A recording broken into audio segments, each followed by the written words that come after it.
खुलुमबाय नोंथांमोनखौ voice of Bodoland चैनलाव बयखौबो बरायबाय।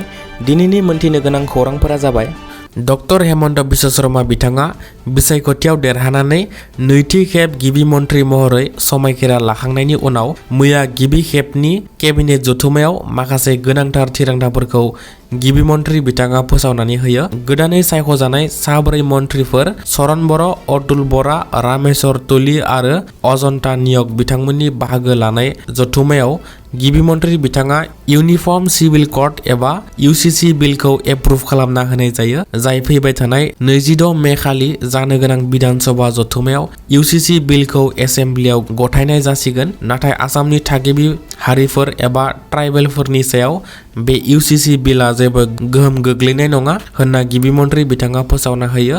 लोगोसे आसामाव गोदानै गासै 2 लाख साख्रि होनो थाखाय टास्क फोर्स दानो थाखाय फोसावना होयो आरो 2 लाख साख्रिखौ बोरै होनाय जागोन बेनि सायाव रड मेप बानायनो थाखाय थिरांथा लानाय जायो। बेनि अनगायै गिबि केबिनेट जथुमायाव गिबि मन्थ्रि बिथाङा लानाय माखासे थिरांथाफोरा जाबाय हाबा जायालासिनो सेंग्रा सिख्लाफोरा जयै थानो मोननाय नङा। सेंग्रा सिख्ला जयै थानो थाखाय मेरिज रेजिस्ट्रेशन थाथारनो नांगोन। UCC खौ लागू खालामखांनायनि उनाव सासे सुबुङा सासेल' जुलि खालामनो मोनगोन। सासे सुबुङा गोबां जुलि खालामनो मोननाय नङा। नखरनि सम्पतिनि मोनथायनि बेलायाव फिसाजोफोराबो फिसाज्लाफोरबादि समानै नखरनि सम्पतिनि मोनथायखौ मोनगोन।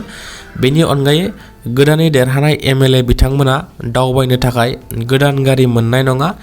MLA बिथांमोना गोजाम गारिजोंनो दावबायनो नांगोन आरो गारिनि बिबांखौ खम खालामनाय जागोन जाहाथे रायजोआव पेट्रल डिजेलनि बाहायनायखौ खम खालामनो हायो। सिगांनि रुजुनायाव MLA मन्थ्रिफोरा मोननाय सोरखारि थावखौ 20% दानना होनाय जागोन।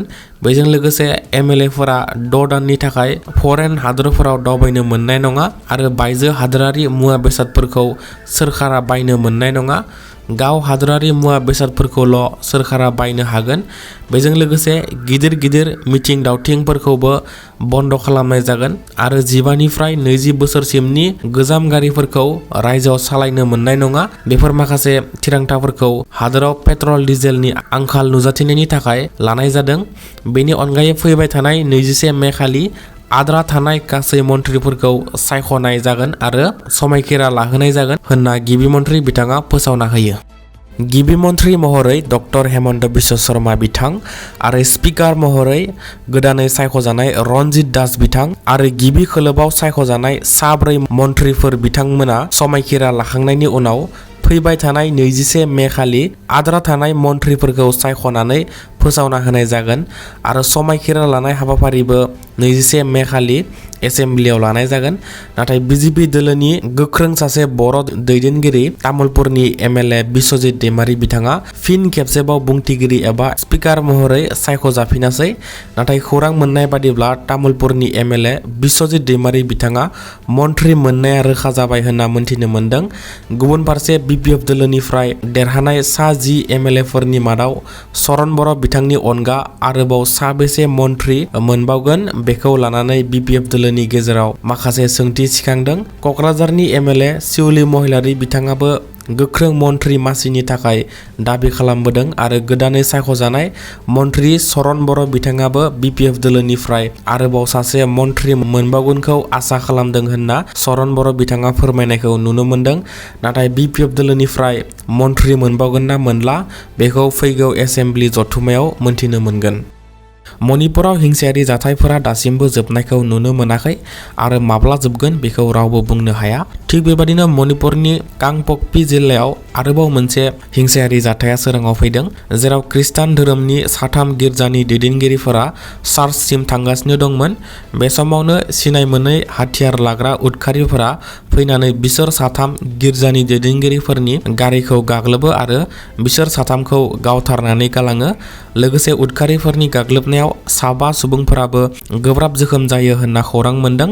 बे चार्च दैदेनगिरिफोरखौ गाग्लोबना बुथारनाय जाथायनि उनाव मणिपुरनि हाजो ओनसोलाव फिन खेबसेबाव दुंहाव थासारि जाफिननायखौ नुनो मोननाय जादों, जायनि थाखाय मणिपुरनि चुराचान्दपुर आरो कांपकपि जिल्लायाव इन्टारनेट सिबिथाय राहाखौ बन्द खालामनाय जायो। बे जाथायनि सायाव कुकी इंपी मणिपुर हानजाया भारत सोरखारनिसिम जाथायनि बागै गोख्रों नायबिजिरनो थाखाय दाबि खालामो।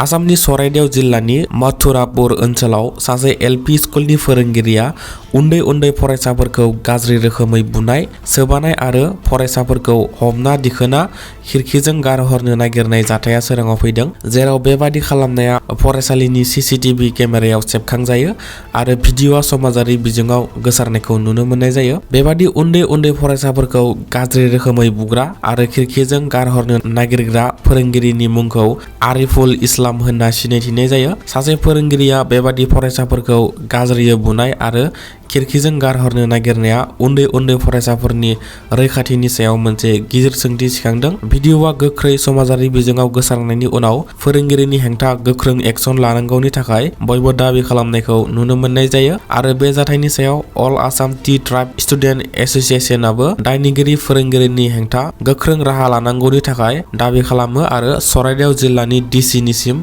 आर'जलाइ गथायनाय जायो।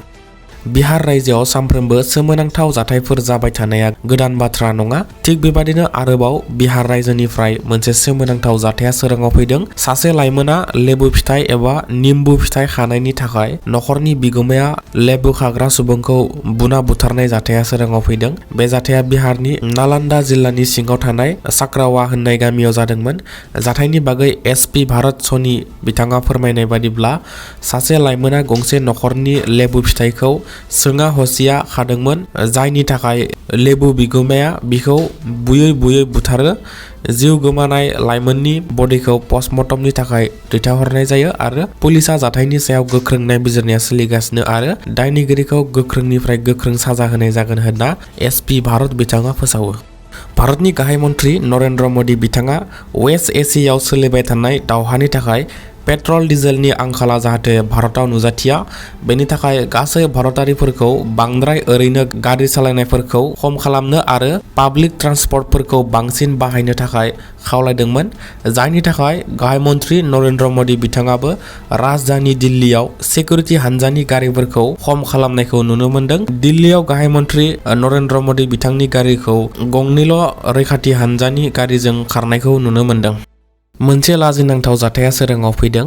सा 6निफ्राय 7 जनसो लाइमोनफोरा ज' जानानै सासे लाइमोननि गाननाय गस्ला लंपेन्टखौ बख'ना होना भिडिअ' खालामना गाग्लोबनाय आरो लाजि फोनांहोनानै भिडिअ' खालामना समाजारि बिजोङाव हगारना होनाय जाथाया समाजारि बिजोङाव गोसारनायखौ नुनो मोनदोंमोन। दुथां लाइमोन हानजाया ज' जानानै बिखौ लंथं खालामना भिडिअ' बानायना ब्लेकमेल खालामना रां बिदोंमोन आरो जुदि रांखौ होआब्ला भिडिअ'खौ समाजारि बिजोङाव हगारना होगोन होनना धमकी होदोंमोन। बेनि उनाव बे जाथायनि बोलि जानांनाय लाइमोना बिसोर दायनिगिरि लाइमोन हानजानो गिनानै 20,000 रांबो होदोंमोन। थेवबो रां मोनखांनाब्लाबो भिडिअ'खौ समाजारि बिजोङाव बिसोर हगारनानै होदोंमोन। बेनि उनाव बोलि जानांनाय लाइमोना दायनिगिरिफोरनि हेंथा सिलचर सदर पुलिस थानायाव FIR थिसननाय जायो। FIR कमप्लेन थिसनखांनायनि उनाव पुलिसा नायबिजिरनायखौ जागायो आरो मुगैथाव जाथाय खालामग्रा दायनिगिरि लाइमोनफोरखौ पुलिसा नागिरगासिनो होनना खौरां मोनदों। सोनाब एसियायाव इरान, इजराइल आरो आमेरिकानि गेजेराव सोलिगासिनो थानाय दावहानि थाखाय भारताव पेट्रल डिजेलनि बेसेना बे बोसोराव गोबां जौखोन्दोसिम बांनो हागौ आरो भारताव पेट्रल डिजेलनि जेंना नुजाथिगोनखौ RBIनि गभर्नर सन्जय मालहत्रा बिथाङा सांग्रांथि फोसावनानै होदों। मख'जाथावदि भारत हादरा 88% गोथां थावखौ गुबुन हादोरफोरनिफ्राय बायो, नाथाय दावहानि थाखाय स्ट्रेट अफ हर्मुज दैनि लामानि गेजेरजों थाव लाबोनायाव गोबां जेंनाजों भुगिनांगौ जानानै फैदों। दावहाया माब्ला थुंगेगोन बेखौ रावबो बुंनो हाया, बेनिखायनो भारताव पेट्रल डिजेलनि बेसेना गोबां जौखोन्दो बांनो हागौ होनना RBIनि गभर्नर सन्जय मालहत्रा बिथाङा फोसावनानै होदों। दिनैनि रादाबा एसेनोसै। बेबादिनो सानफ्रोमबो गोनां खौरां मोनबाय थानो थाखाय भइस अफ बडोलेण्ड चेनेलखौ साबस्क्राइब खालामना लायोब्लानो जाबाय। Thank you.